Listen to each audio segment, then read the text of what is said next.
I think a lot of people confused by the new Arabic name, El Hajj Malik El Shabazz. I've always had the name on my passport, Malik El Shabazz, only I only used it in the Muslim world. Well, Hajj is a title that is given to any Muslim who makes the pilgrimage to Mecca during the official Hajj season. One thing that I found in all of my travels was that all of the Africans, not only the Africans, but the Asians and the Muslims, look upon us as their long-lost brothers.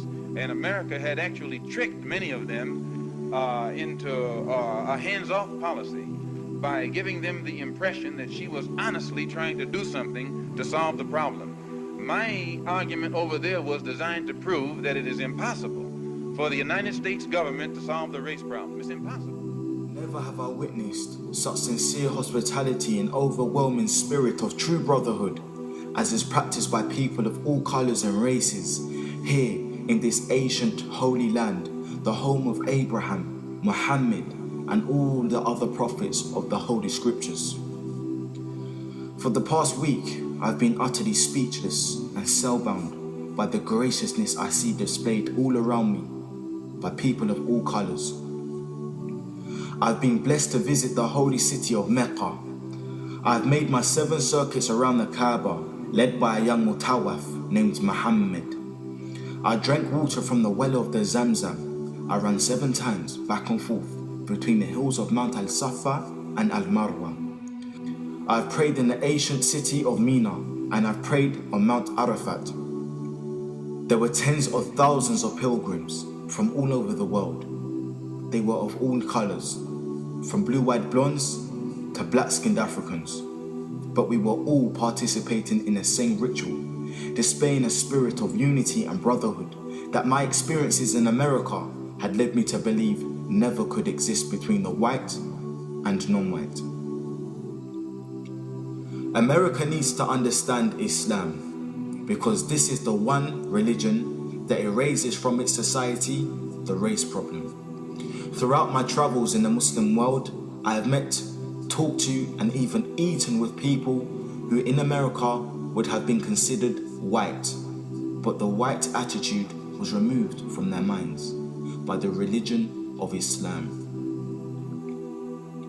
I have never before seen sincere and true brotherhood practiced by all colors together, irrespective of their color.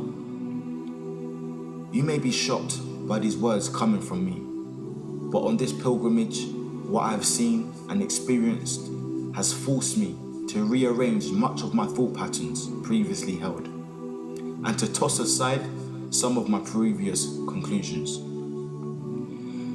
This was not too difficult for me. Despite my firm convictions, I have always been a man who tries to face facts and to accept the reality of life as new experience and new knowledge unfolds it. I have always kept an open mind, which is necessary to the flexibility that must go hand in hand with every form of intelligent search for truth. During the past 11 days here in the Muslim world, I have eaten from the same plate, drunk from the same glass, and slept in the same bed or on the same rug, while praying to the same God with fellow Muslims, whose eyes were the bluest of blue, whose hair was the blondest of blonde, and whose skin was the whitest of white. And in the words and in the actions and the deeds of the white Muslims, I felt the same sincerity that I felt among the black African Muslims of Nigeria, Sudan, and Ghana.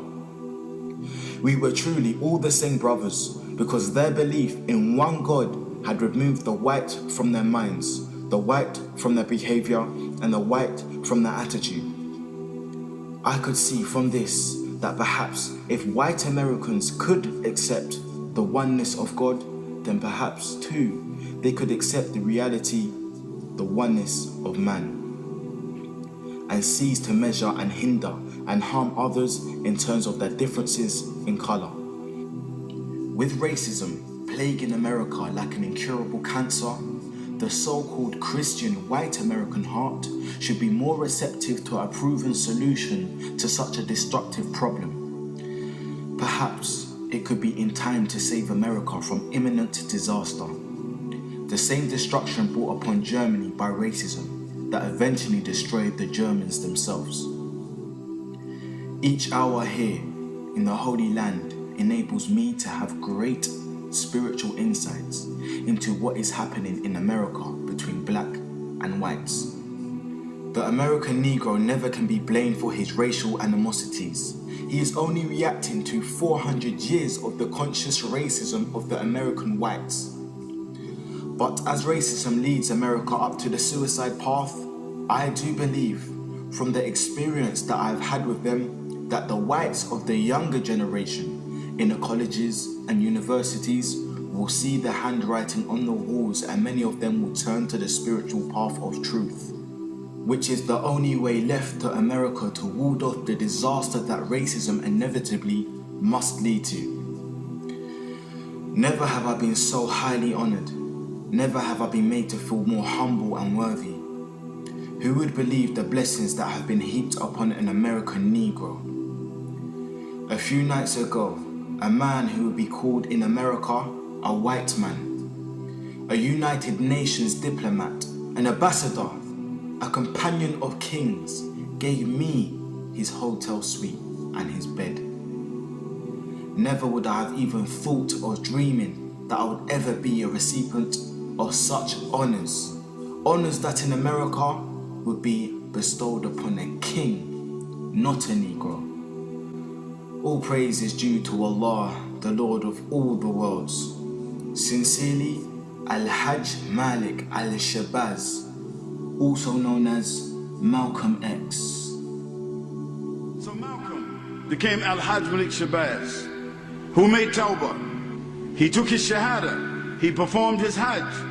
He said, on my way back from Mecca, I visited 7 countries, and the CIA, and the FBI, and the International Interpol Police, and others plotted to try to kill me at least 5 times. You don't have to ask yourself why they were plotting to kill this man. If I recall, I pointed out that while I was at Mecca making the pilgrimage, I spoke about the brotherhood that existed at all levels and among all people who were there on that Hajj, who had accepted the religion of Islam. And I pointed out that for what it had done, what the religion of Islam had done for those people over there, despite their complexion differences, that it would probably do America well to study the religion of Islam, and perhaps it could drive some of the racism from this society as it has driven racism from the Muslim society.